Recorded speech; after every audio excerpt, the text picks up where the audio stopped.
This trick's called Skip and Snip, and I would say it's probably one of the best tricks we have ever put out. You can do it for adults, you can do it for children. All you need to do is alter the story very slightly.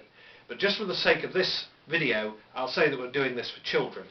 And you say that you've decided to take up skipping, and when you go to buy a new skipping rope, there's so much choice these days, so many different sizes. And the man in the shop says, well, we've got some very small ones like this. And you say, well, that's far too small. He says, well, what about that? He said, no, it's still too small. He says, is that any better? He said, well, it's better, but it's still far too small. Again, better, but too small. And he says, what about that one? And I said, that is absolutely perfect.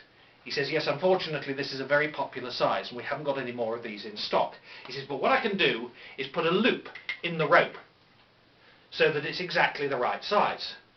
I said, I don't want to go skipping with a loop in the rope, I'm going to get my foot caught in it. He said, if that's what you're worried about, sir, what we'll do is we'll cut it like that. I said, yes, but when I go skipping now, these two bits of rope are going to be flapping everywhere. He said, right, well, if that's what you're worried about, we'll tie the first one up here out of the way. I said, right, what do you do with the other one? And he said, exactly the same. You just take it and tie it off up here out of the way. And then he said, tell me, what do you think of it now? No, it's not that sort of trick. What do you think of it now? And I said, I'm going to get both feet caught in it. So he said, okay, in that case we'll cut it here and we'll cut it here. Is that better?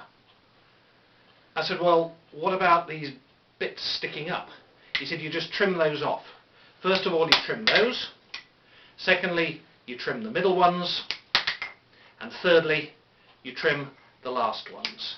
He said, now be honest, because I'd love to sell you this particular skipping rope. What do you think of it now? And I said, I like it apart from the knots. He said, well, in that case, we blow on the knots, give a sharp pull, the knots fly off, and that's the skipping rope you wanted in the first place.